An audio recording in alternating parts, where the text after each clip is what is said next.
بھائی کزن سے کیسا پردہ؟ وہ تو بھائی ہے، اگر کزن بھائی ہے تو اس سے نکاح کیوں جائز ہے؟ دیور تو چھوٹا بھائی ہوتا ہے، اس سے کیوں پردہ؟ جیٹھ سے پردہ کون کرتا ہے؟ بہنوئی سے پردہ بھلا ایسا کب ہوتا ہے؟ جب ان سب سے نکاح جائز ہے تو ان سے پردہ کیوں نہیں؟ خودآرا دین کا مذاق بنانا بند کریں۔ پردہ ایسے ہی فرض ہے جیسے نماز۔ میرا دین سخت نہیں ہے اور نہ ہی میرا دین سختی کو پسند کرتا ہے، لیکن میرے اللہ نے کچھ حدود بنائی ہیں، اگر ان کو پار کیا جائے تو اس پہ وعید بھی سنائی گئی ہے۔ ہمارے معاشرے میں پتہ کیا ہوتا ہے؟ شادی کے وقت بھئی لڑکی کا نام شادی کے کارڈ پہ نہیں لکھنا، لوگ کیا کہیں گے؟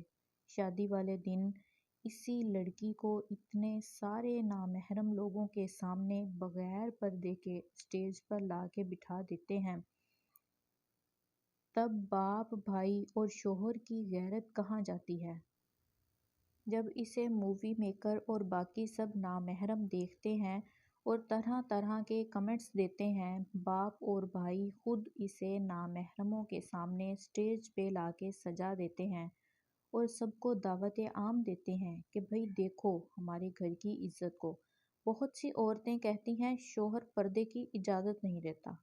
فرض کریں آپ کا شوہر آپ کو آپ کے والدین سے ملنے نہ دے تو کیا کریں گی آپ؟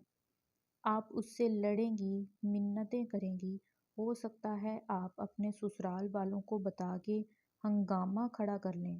ایسا ہوتا بھی ہے ہمارے معاشرے میں۔ جب آپ اس بات پہ شوہر کو منا سکتی ہیں تو دین کے لیے سٹینڈ کیوں نہیں لے سکتی؟ ایک عورت کے ہاتھ میں نسلوں کی زندگی ہوتی ہے، عورت سب کر سکتی ہے۔ ہر رشتے کی ایک مدت ہے، بس اللہ اور اس کی مخلوق کا رشتہ ہمیشہ رہے گا۔ کچھ دن کی زندگی کے لیے پردہ نہ چھوڑیں۔ کچھ بھی ہو، حالات جیسے بھی ہوں، پردے پہ کمپرومائز نہ کریں۔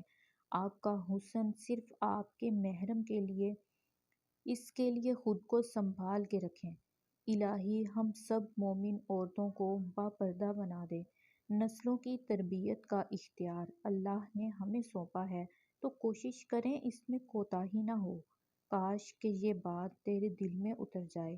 خواہش صرف اتنی ہے کہ کچھ الفاظ لکھوں جس سے کوئی گمراہی کے راستے پر جاتے جاتے رک جائے، نہ بھی رکے تو سوچ میں ضرور پڑ جائے۔